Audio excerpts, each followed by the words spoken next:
Welcome to episode 1 of Duffel Bag Diaries. The usual dim lights of Rhode Island gave way to a brightly lit office, suitable for going over paperwork. Inside, Dr. Coutsett was shuffling the last few papers on her desk around. Everything she knew or suspected she might need for her upcoming meeting. Her ears were slightly drooped. This was not something she had been particularly looking forward to. The office was sparsely decorated, only a few generic posters on the walls, some irrelevant books on a shelf, and a potted plant in the corner.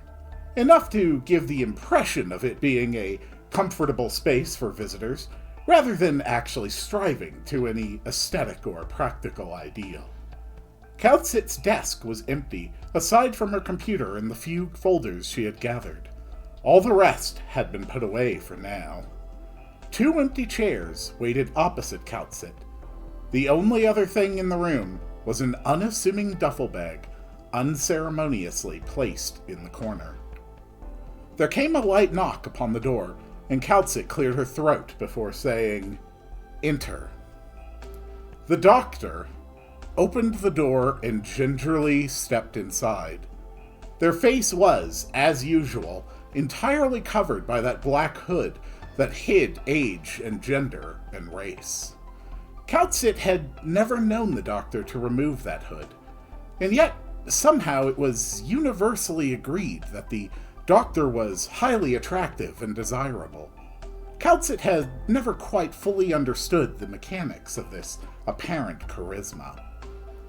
"Please, come in. Have a seat," Coutsett said as warmly as she could under the circumstances.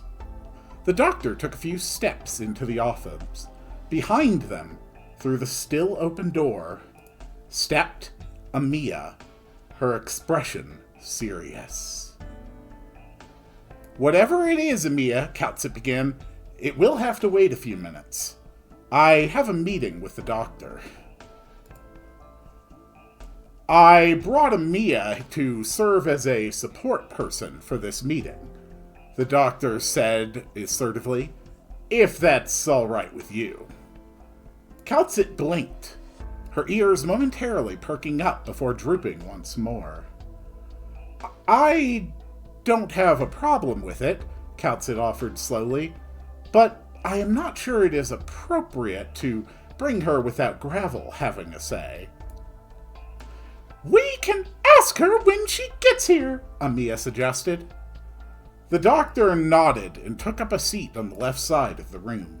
Amia stood nearby within arm's reach. At least 2 minutes passed in increasing awkward silence. Nobody said anything while they waited. Coutsett started flipping through the folders on her desk, once more trying not to make eye contact. "Is she coming or not?" Amia asked. The doctor looked around the room, seeming to do so out of nothing more than boredom. That is the background. There's the doctor, looking around the room, seeming to do so out of nothing more than boredom, and their eyes paused when they reached the duffel bag in the corner. The doctor sighed heavily and spoke in resignation. "I think she's already here. Amia, would you mind?" Amia nodded and walked over to the duffel bag, bending over to unzip it. When the bag was a third of the way open, a slender arm bolted out and quickly opened the rest. In a fluid, practiced motion, a pink-haired woman emerged, leaning in and giving Amia a quick kiss on the cheek before anyone could react. "Hello, Doctor." "Oh," Gravel began and quickly trailed off, excited greeting turning to disappointed. Amia wiped her cheek and turned to look at Dr. Coutsett. That's the background again. And turned to look at Dr. Coutsett, frowning.